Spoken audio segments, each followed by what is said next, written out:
Hoy en Hablemos del Futuro.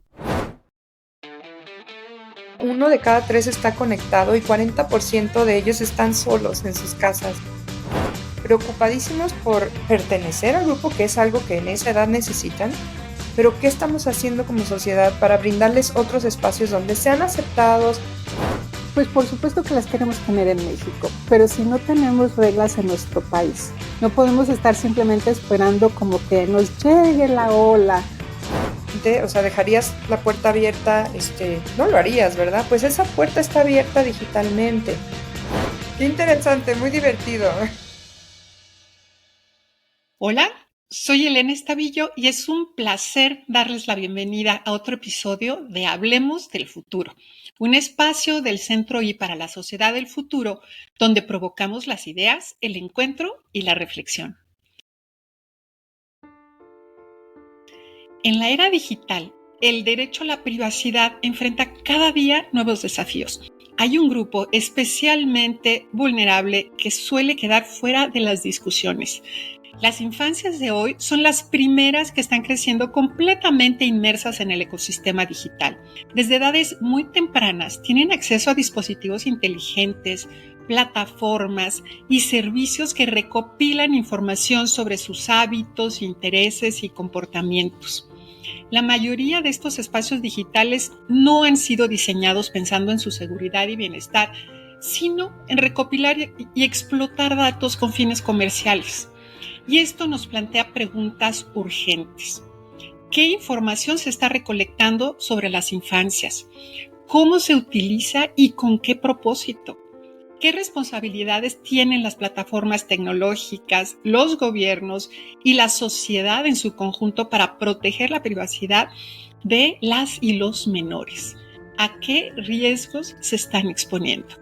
Asegurar un entorno digital seguro implica repensar el diseño de las plataformas, fortalecer la regulación sobre el uso de datos de las infancias y fomentar una educación digital que empodere tanto a las infancias como a sus tutores. Se trata de garantizar que las niñas y niños puedan ejercer su derecho a la privacidad sin que ello signifique perder acceso a las oportunidades que ofrece el mundo digital. Y para hablar de estos temas y profundizar en las soluciones necesarias, hoy tenemos el gusto de hablar con una invitada muy especial. Lina Ornelas es autora del nuevo libro Datos Personales y Derechos de Niñas, Niños y Adolescentes en la Sociedad de la Información, que es un trabajo fundamental. Además, esta es la primera publicación de la línea editorial del Centro I que lanzamos con Tirant Blanche y el respaldo de UNESCO. Y además de una muy buena amiga, asesora senior de Centro I, socia de Videre, una firma de abogacía digital y cofundadora de Conectadas, Lina es una referente en políticas públicas y regulación de la privacidad. Durante más de 8 años fue jefa de Relaciones con Gobierno y Políticas Públicas en México, Centroamérica y el Caribe en Google. Antes de eso, 9 años en el Instituto Federal de Acceso a la Información y Protección de Datos, el IFAI. También ha sido profesora e investigadora en instituciones como el CIDE y el ITAM y ha formado parte de organismos internacionales como la Asociación Internacional de Profesionales de Privacidad, la IAPP, y el Future of Privacy Forum. Lina, es un honor y un verdadero gusto tenerte aquí. Bienvenida. Muchísimas gracias, Elena, por esta presentación. Es un honor estar aquí en este programa tan interesante que además ya tiene un público muy amplio y que es uno de los objetivos del Centro I, ¿no? Llevar esta información de la era digital de una forma tan cercana como la haces tú y con toda la admiración hacia ti. Gracias. Muchas gracias. Que es mutual, Lina. Y bueno, vamos a lo que venimos. Empecemos por lo más básico. Dinos por qué es tan importante hablar de la privacidad de las infancias en la era digital. Claro que sí. Mira, el derecho a la protección de datos ya ganó un estatus de derecho fundamental porque significa que las personas puedan decidir quién, cómo, cuándo y para qué utiliza su información. Y es un derecho instrumental para el ejercicio de otros derechos.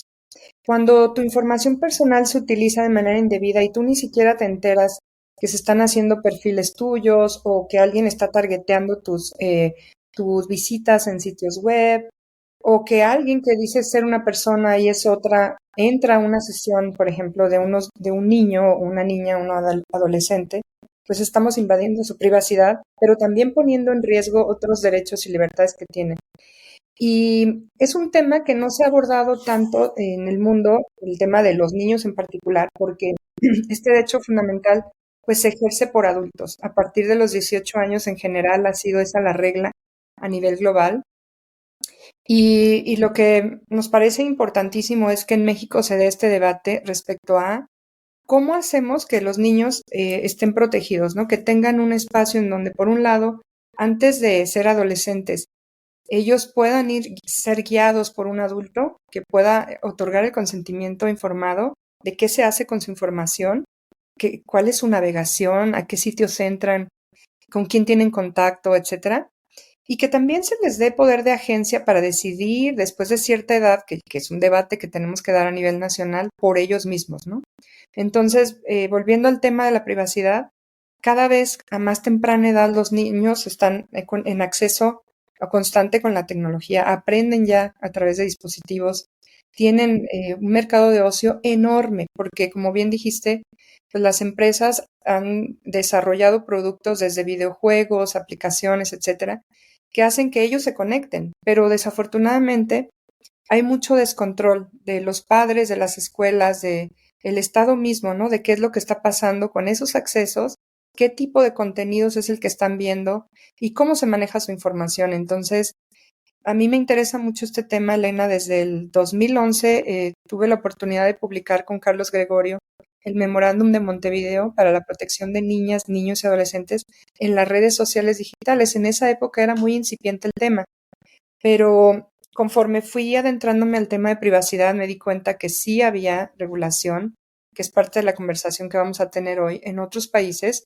y que México estaba pues muy atrasado en el tema, ¿no? Porque nosotros vivimos con un código civil que viene de la Constitución también que establece que la edad es hasta los 18 años ya te puedes considerar un adulto, con algunas excepciones, pero pues en plena era digital pues tenemos que abordar ese tema y abordarlo a mí me parece desde el punto de vista de la protección de datos resolvería pues muchos temas, por ejemplo el tener un acceso más controlado y seguro para ellos, ¿no? Sabes que sí, hay tantos temas que abordar ahorita y ahora que comentas lo de regulación, me gustaría que nos platiques de eso, porque pues muchas veces cuando se empiezan a abordar estas preocupaciones, como que la respuesta más sencilla es decir, bueno, entonces que no usen videojuegos, que no usen el móvil, que se esperen hasta que tengan una edad, pero es que también las redes, todo el ecosistema digital brinda muchísimos servicios a los que también, digamos que también tienen derecho los niños, las niñas, los adolescentes, porque también les traen beneficios. Pero ¿cómo hacer que ellos tengan agencia? Esto que acabas de mencionar y que se cuiden los riesgos a los que están expuestos, ¿no? No limitarlos, no prohibirles, sino crearles este espacio seguro para que puedan acceder, pero protegiendo sus derechos. Y pues por eso es tan importante el papel de la sociedad, de las reglas, de la regulación. Y tú en tu libro, y ahorita lo acabas de mencionar, cómo distintas regiones en el mundo sí han abordado la privacidad desde el punto de vista de las infancias. ¿Nos puedes platicar algo de eso? ¿Cómo ha evolucionado en Estados Unidos, en América Latina, en lo que va de este siglo? Claro que sí, Elena. Antes de entrar ya a la regulación per se, has tocado un punto muy importante, que es el de cómo vamos a lograr regular esto sin una prohibición muy genérica, porque eso no resuelve nada. Y quiero mencionar el caso de Australia, porque justo en Australia lo que dijeron es, está prohibida las redes sociales hasta antes de los 16 años. Es ningún acceso a redes sociales. Cuando está demostrado que es la etapa en la que más necesitan socializar, ¿no? Entonces, ya la implementación se está viendo en la práctica que es súper compleja los niños van a buscar otras formas, ¿no? Y sobre todo ya adolescentes, porque pues están burlando la norma, o sea, están buscando los dispositivos de los tíos, de las primas, ¿no? Van a las casas y entran a redes sociales, inventan una edad, y eso genera un problema todavía más grande. Y Por por otro lado, supuesto. creo que debemos involucrar la misma Convención de los Derechos del Niño de la ONU, dice que hay que tomarlos en cuenta cuando se tomen decisiones en relación a sus derechos. Y en este tipo de discusiones, Elena, han estado ausentes los niños. O sea, aquí es súper Sí, importante que se les pregunte, por un lado, qué cosas ven negativas, si se sienten seguros o no, abrir unos debates, porque ellos mismos pueden dar más consejos. Yo te aseguro que una niña de 12, 13 años puede saber más que un legislador en Australia, ¿no? Hoy en día. sí. Entonces, eso por un lado.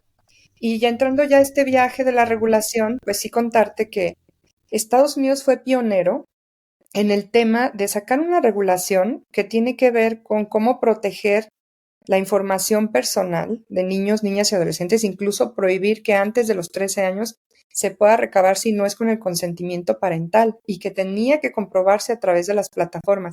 Fíjate qué interesante, la COPA, que es esta ley en Estados Unidos por sus siglas en inglés, que es la Children's Online Privacy Protection Act, nació en el 98. Google nació en el 98.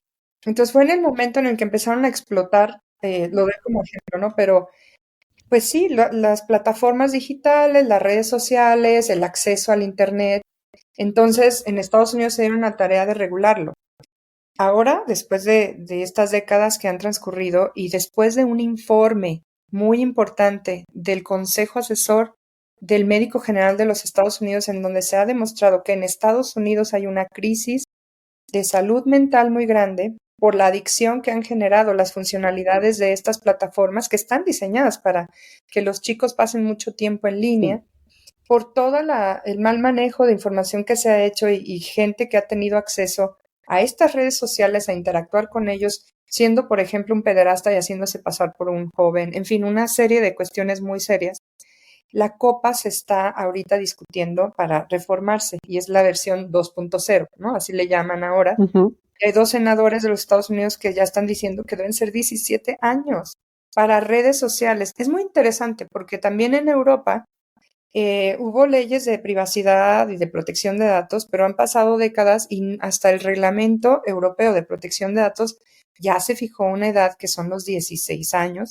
Todo esto está fundamentado, es muy interesante porque fíjate, sí hay una razón de ser para poner estas edades y es que ya hay cierta madurez en las niñas, niños y adolescentes. O sea, su cerebro no está listo hasta después de los 16 o 17 años para ciertas decisiones de interacción social. Y creo que hasta los veintitantos es, o 20, no lo quiero decir algo que sí, no es de mi expertise, pero creo que es 23 años o algo así, en donde realmente terminan de madurar, ¿no? Para ciertos procesos. Entonces, por un lado, sí hay un fundamento para que la edad sea, se retrase, ¿no?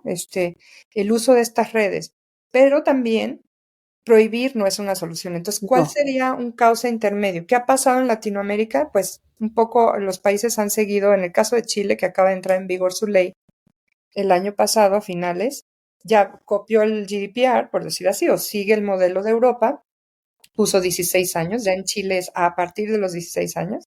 Lo que implica es que todas las plataformas que ofrezcan servicios en Chile van a tener que adecuar sus servicios también. Y también tenemos, en 2021 ya hubo 3 países, que 18 de la región tienen en Latinoamérica leyes de protección de datos, pero solo 3 países, Belice, Ecuador y Cuba, son los que ya también se animaron a fijar una edad, ¿no? Que no sean los 18 años. Y en el caso de estos países es muy interesante porque Cuba, por ejemplo, no puso una edad, pero sí habló de como la madurez o la autonomía progresiva del menor. Belice 13 años y Ecuador 15. ¿Y qué ha pasado con México?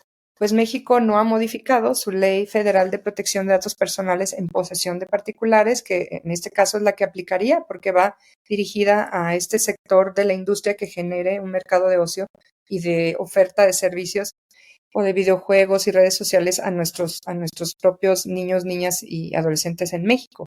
Pero sí hay una iniciativa de ley que no se discutió, pero establece 16 años, está siguiendo al GDPR. Entonces, digamos que está interesante porque es un buen momento, creo, Elena, y sobre todo lo que platicábamos en la Feria Internacional del Libro, ¿no?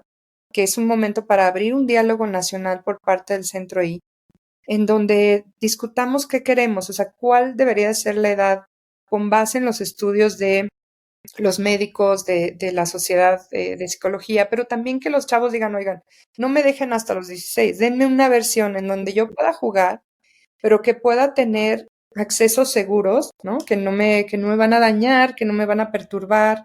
Yo creo que se puede encontrar una cosa intermedia, Elena. Entonces, Claro que sí. pero no dejar para después esta discusión, ¿estás de acuerdo? No, por supuesto. Y es la edad, pero junto con todo lo demás que acabas de mencionar, porque no es nada más fijar una edad y decir, bueno, antes de esto nada y después todo, sino que tiene que haber cómo formamos ese espacio seguro, cómo les damos acceso a un espacio digital que pueden aprovechar y que no les va a generar riesgos ni daños emocionales, psicológicos, no conductas adictivas y que donde esté protegidos sus datos personales. Y eso, sabes que me lleva también a una pregunta, porque los datos personales de los niños, las niñas, no siempre, digamos, se ponen a disposición de las plataformas por parte de las infancias, sino de sus tutores, Exacto. ¿no? Y este punto también es muy importante porque también es algo en lo que tenemos que poner atención, ¿no? ¿Cuántas fotografías con nombres personales de las infancias, las escuelas en las que están, los lugares a los que viajan? Y esos datos los ponen sus papás, sus Correcto. tutores. Entonces, también es un punto muy importante del que tenemos que hablar. De hecho, a ese fenómeno, Elena, se le llama el sharenting. Sí. Y es muy triste porque fíjate, ellos no tienen todavía la capacidad de tomar una decisión informada y va a tener unos efectos en sus vidas futuras tremendos. Ni Claro. siquiera están dimensionados. Pueden ser incluso efectos socioeconómicos. Por ejemplo, el ver que un niño tenía obesidad, para efectos Sí. de extraprimas de seguros, o desafortunadamente, por la discriminación tan grande que existe en el mundo, pero incluso ver si un niño tenía una fiesta esquiando en Whistler o tenía una piñata en la cochera Sí. de una vecindad. Esto es tremendo, tremendo, porque de verdad los padres no cuidan eso y por eso es un esfuerzo multiactor, porque hay muchas partes involucradas y tenemos que tomar una decisión como sociedad, digamos, no es una discusión aislada. Y lo que tú dijiste antes también es muy relevante. Mira, está por un lado las leyes de privacidad que van a proteger esa información, que sea proporcional, que sea lícita, que se avise qué se va a hacer con ella, que se aloje en bases de datos con medidas de seguridad. Pero también está surgiendo nueva regulación, como bien sabes. Europa fue pionero con esta regulación de servicios digitales, que lo que dice es, los diseños tienen que ser seguros por defecto. Y, por ejemplo, se meten a detalles tan específicos que ya en Estados Unidos también la COSA, que es la nueva regulación con K, ¿no?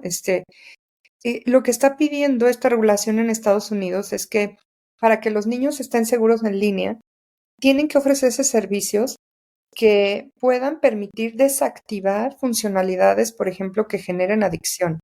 Sí. Y eso tiene que estar visible y claro en las políticas para que la gente sepa este producto, así como dice del cigarro, ¿no? Que antes se decía, no es una locura la responsabilidad civil, imponer responsabilidad civil objetiva a plataformas. No lo es realmente en cierto sentido, porque cuando tú vendes el tabaco tienes que decir que te puede dar cáncer. Y lo mismo hay diseños que son muy, muy novedosos y muy innovadores para hacer que tú sigas consumiendo, pero provocan daños tipo el que se denomina ahora madriguera de conejo. ¿Qué significa eso? Que es como Alicia en el País de las Maravillas, que llegaba a un lugar donde quería seguir estando ahí y entrando otra vez y entrando otra vez. Entonces, cuando un niño ve un contenido que le interesa, si la plataforma no tiene un diseño seguro, ni una interfaz que muestre contenidos de acuerdo a su edad, por ejemplo, va a haber violencia explícita. Y si le llama la atención un video de violencia explícita, entra a ese video y va a buscar más información sobre eso y le va a volver a dar más información o sobre armas o sobre drogas. Pero en cambio, si haces un diseño seguro y controlado en los propios contenidos, si le gusta algo sobre los mayas, pues le va a dar más información sobre la cultura maya o sobre el Sí. fútbol o sobre los telescopios, ¿no? Por dar ejemplos. Y ahí me parece interesante comentar que debido a casos que se han abierto ante autoridades que han impuesto multas o están por imponer multas muy grandes por incumplimiento a ciertas normas que no estaban hechas para lo digital, pero por ejemplo en Estados Unidos se está aplicando una regulación que tiene que ver con mercados, ¿no? En general o prácticas que pueden ser consideradas como indebidas, ¿no? En el comercio, pues se aplican, pero entonces las plataformas pues sí están poniendo un esfuerzo muy grande y justo quería comentar que debido a un caso, hay casos recientes abiertos en contra de Meta por pues lo que ha ocurrido con Facebook e Instagram. Ya acaban de lanzar un nuevo producto, la compañía, que es Instagram para adolescentes. Y está muy interesante porque lo que hace es que sí le da a los padres como estas garantías que estaban pidiendo antes. Por ejemplo, las cuentas limitan quién pueden contactar a sus hijos, ¿no? Y ellos pueden ver como padres antes de que acepten a alguien, por ejemplo, ¿no?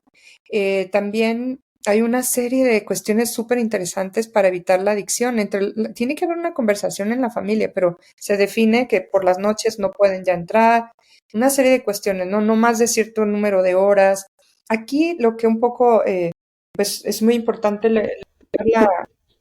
pues esta bandera de decir, oigan, láncenlo en todos los países, no nada más en los grandes mercados, ¿no? No, Sí, los usuarios de cualquier parte del mundo, siendo tan vulnerables a esa edad, merecemos, y sobre todo los padres de niñas, niños y adolescentes, que también se lancen en nuestros mercados, ¿no? Entonces, bueno, por son muchos temas supuesto. los que puse sobre la mesa, pero No, qué buenos ejemplos nos pones, o sea, de cosas muy prácticas que es posible hacer para tener un mejor entorno digital.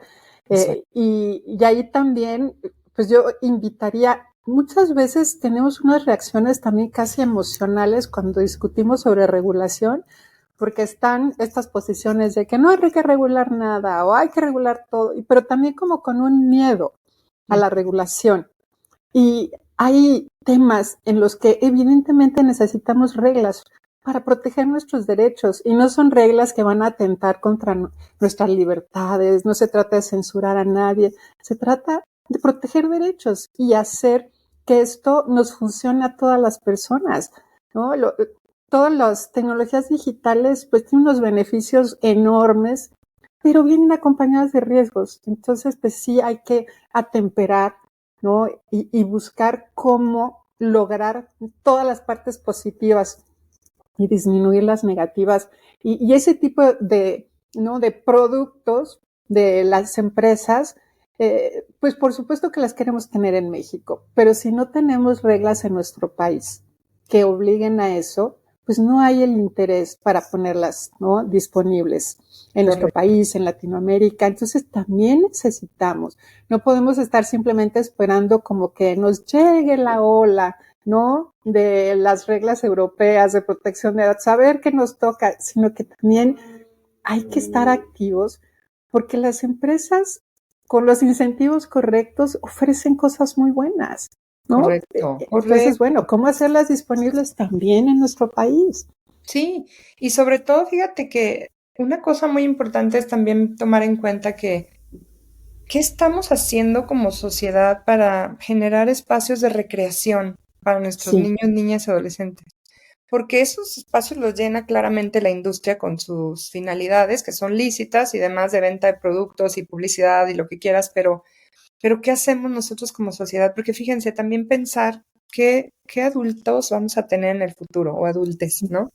Eh, Porque hoy en día de verdad es muy triste que existe toda esta presión, por ejemplo, en niñas, por tener un cuerpo que quizá nunca van a tener porque es un modelo de, no sé, anglosajón o una piel que a lo mejor no vas a tener y menos en la adolescencia porque es la época de claro, las hormonas sí. y es un tema de autoaceptación que luego los lleva a depresión y que los mantiene ansiosos en lugar de estar concentrados en aprender, en estudiar, están preocupadísimos por pertenecer al grupo, que es algo que en esa edad necesitan, pero ¿qué estamos haciendo como sociedad para brindarles otros espacios donde sean aceptados, donde sus, por ejemplo, cualidades o sus capacidades deportivas puedan ser empleadas, ¿no? A lo mejor es una niña, una gran basquetbolista, pero no tiene que estar preocupada por cómo se va a maquillar. O sea, lo que quiero decir es que hay una discusión mucho más de fondo y que tenemos que ponernos a trabajar juntos porque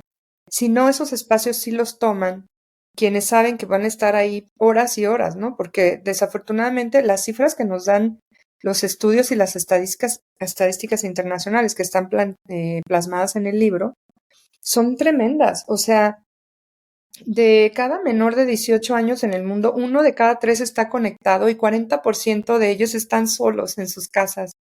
Y realmente hay una como analogía muy fuerte, pero es como si tú dejarías abierta la puerta para que entrara un pederasta, una persona violenta, realmente, o sea, dejarías la puerta abierta, permitirías que les tomaran fotos desnudos a tus hijos, no lo harías, ¿verdad? Pues esa puerta está abierta digitalmente.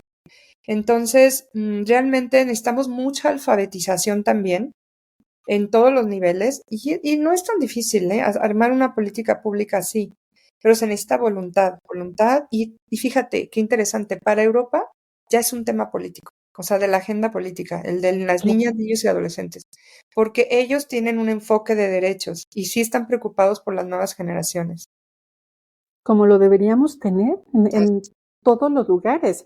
Y eso me lleva a preguntarte, me gustaría que siguiéramos platicando más y más, pero bueno, también como para apuntar hacia dónde nos tenemos que mover, quiero hacer 2 preguntas. Una es de todo esto que hemos hablado, creo que todo es importante, pero si tuvieras que señalar el mayor reto o los mayores retos que enfrentamos en estos temas, ¿cuáles serían?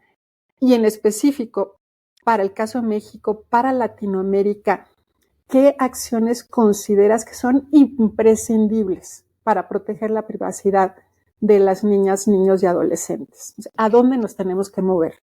Claro.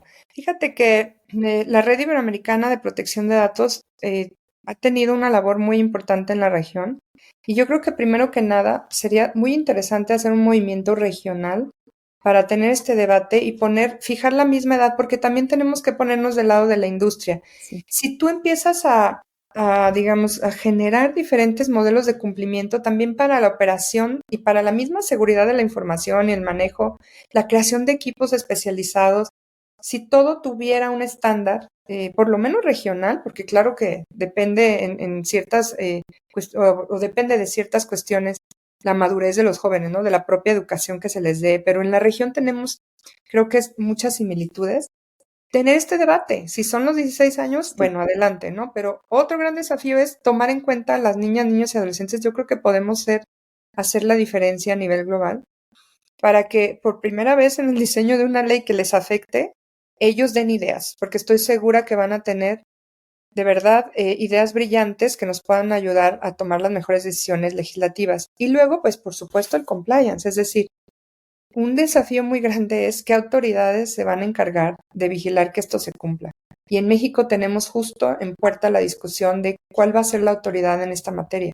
Si va a quedar finalmente pues alojada en un tema de anticorrupción dentro de la Secretaría del tema, o si va a estar en Profeco, o quiénes van a tener, o si va a tener estas, pues sí, atribuciones de vigilancia y de control para el cumplimiento, porque si no, pues es letra muerta la ley. Pero también como sociedad, vuelvo a poner en la mesa, el desafío más grande creo es cuáles son los espacios de recreación que vamos a generar o qué política vamos a generar para que no tengan que depender tanto de la tecnología.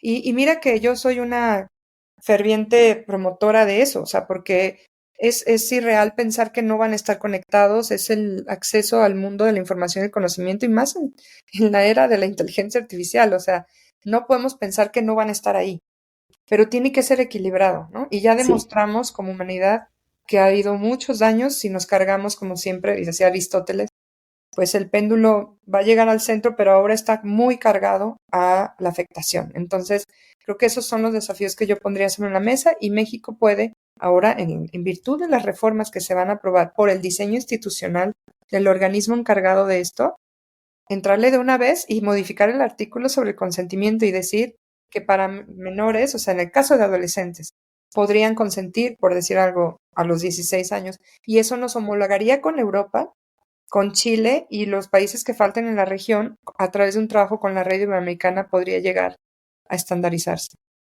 Me parecen puntos importantísimos, y esto de también hacer peso, ¿no? Y estar alineados con nuestra región me parece fundamental, con América Latina, pero con Europa también, porque están muy adelantados en la protección de derechos. Entonces yo creo que también es un faro muy importante para seguir.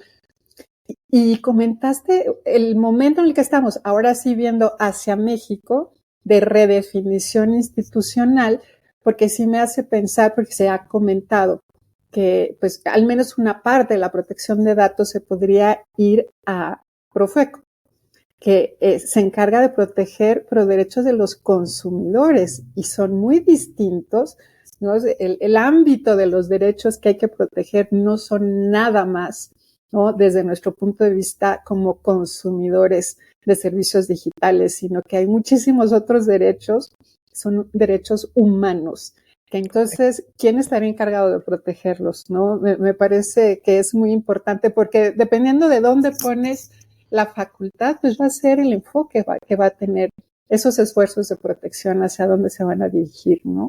Sin duda. Pero fíjate, bueno, ya sería para otra charla. Sí. Ya hablemos del futuro. Pero estaría todavía mejor en Profeco porque es un descentralizado y tendría cierta autonomía. Y esto tiene efectos para los convenios internacionales que hemos firmado, como el 108, y que tiene que ver con la competitividad del país y muchos otros temas, ¿no? Pero No, ya esa parte sí. sería un buen momento, porque de ser un constitucional autónomo, por lo menos un descentralizado, ¿no? Por la autonomía y por la parte técnica, y en eso coincido totalmente. Pero bueno, hay mucho que hacer, y creo que también abrir este debate va a ser muy sano, ¿no? Y que las escuelas, las asociaciones de padres de familia y los propios chavos estén involucrados.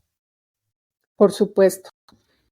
Pues en eso tendremos que poner manos a la obra, en Centro Claro que I, sí. ¿no? Como ya empezamos. Así es, ya empezamos y hay que continuar y meternos a otros temas que hagan falta, pero pues es un debate interesante y ojalá México dé el paso, aprovechando las reformas. No pasa nada, es un artículo. Pero lo Claro. que va a traer consigo es que estén más protegidos y que puedan aplicarse estos nuevos productos de lleno, ¿no? Porque ahora, pues mientras, como dices tú, mientras no haya esa regulación, pues no van a ver por qué cumplir con eso, ¿verdad? Así es. Y pues bueno, con estos puntos pasamos a algo completamente diferente. Pasamos a nuestra ronda relámpago. En esta dinámica, donde nos gusta traer una palabra y tú nos contestas con la primera que te venga a la mente sin pensar demasiado. Ok. Pues vamos. Niñas. Universo. Datos. Información valiosa. Internet. Conectividad. Regulación. Reglas claras. Consentimiento. Tu ser completo. Derecho. Habilitador. Plataformas. Posibilidades. Educación. El mundo del conocimiento. Protección. El paraguas. Muchas gracias. Buenísimo. Qué interesante, muy divertido. Esto siempre salen cosas muy interesantes en esta parte. Para nosotras mismas, ¿no? Claro. Bueno, pues entonces, y ahora ya, antes de concluir, siempre les pedimos a nuestros expertos invitados que compartan algunas recomendaciones. Y claro que en tu caso, la primera recomendación de lectura es que busquen tu nuevo libro. Repito el título: Datos personales y derechos de niñas, niños y adolescentes en la sociedad de la información. Así es. publicado por Tirant Loblanche y coeditado por el Centro I, y está en el sitio web tanto de Tirant, también lo pueden buscar en un buscador abierto y los lleva a adquirirlo, y la verdad vale la pena para que podamos tener un piso mínimo para la discusión.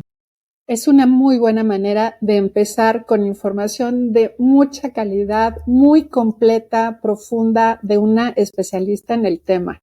Y una especialista muy, muy reconocida, no nada más en nuestro país. Eso lo tengo que decir. Gracias. Muchas gracias, Elena. Y bueno, también, como hay distintas formas de aprender cosas nuevas, de provocar la reflexión, recomiéndanos si tienes en mente una serie, una película que tengan que ver con el tema para quienes quieran profundizar acerca de la privacidad y de la protección de los datos en la infancia. Sí, fíjate que hay una que es un documental más bien que pues sí muestra algunos de los peligros que pueden enfrentar las infancias en la era digital. Va desde el ciberacoso hasta la explotación en línea. Se llama Childhood 2.0, es del 2020. Hay otra película más vieja, pero bueno, esto es un drama sobre un adolescente, pero que sí es víctima de un depredador en línea. Se llama Trust, es del 2010. También hay un documental sobre cómo se usan los datos personales para manipular el comportamiento en redes sociales, ¿no? Pero con implicaciones a menores en concreto. Y esto pues no es desconocido, antes no se hablaba tanto, pero es el famoso behavioral targeting, pero se llama Sí. The Great Hack, es de 2019. Y bueno, hay más, otro que se llama Disconnect, por ejemplo, es un drama que muestra cómo la tecnología puede afectar negativamente las relaciones humanas. Esta es la historia de una niña también víctima de acoso en línea. Y la verdad es que hay mucho por ahí también de cine experimental en México y de nuevas directoras.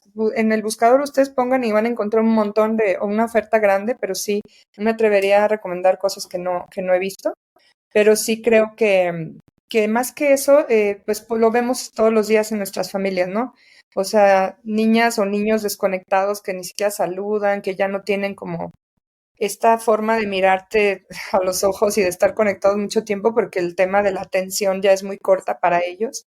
Entonces lo vemos todos los días, no necesitamos nada más ir a fuentes, sino contactar y ver cómo estamos, ¿no? Como sociedad. Qué buenas recomendaciones. Es que es increíble todo lo que hay allá afuera, ¿no? En estos espacios digitales. Nuevamente, hay mucho de positivo, pero hay que saber dónde está lo que vale la pena y pues tener estos espacios seguros que protejan nuestros derechos. Claro que sí, Elena. Y pues muchísimas gracias por invitarme al programa y demos seguimiento a esto. Creo que falta mucha estadística, también quería añadir nada más al final. Es cierto. Faltan estudios más serios de cuáles son las afectaciones de la infancia mexicana, sobre todo para que veamos la importancia de ponernos a trabajar de ya. Sí, coincido. Muchas gracias por mencionarlo también. Y pues bueno, muchísimas gracias por esta conversación, Lina. Estuvo interesantísima. Qué rico siempre platicar contigo, Elena. Gracias por invitarme. Pues cerramos nuestro episodio de hoy, como siempre, con nuevas preguntas, con reflexiones necesarias que son la semilla del conocimiento. Por hoy nos despedimos, pero la conversación sigue abierta, porque en el Centro I creemos en el poder transformador de la tecnología, desde la ética, la responsabilidad y la inclusión, con perspectiva de género y abrazando la diversidad. Hasta la próxima. Si te gustan nuestros contenidos y quieres apoyar el trabajo que hacemos en Centro I, entra a nuestra página centroi.org y haz un donativo. Te invitamos a seguirnos por nuestras redes, en X como Centro I-RG, en LinkedIn como Centro I para la Sociedad del Futuro, en Facebook como Centro I, en Instagram centroi.mx y también en nuestro canal de YouTube Centro I Sociedad del Futuro. Hasta la próxima.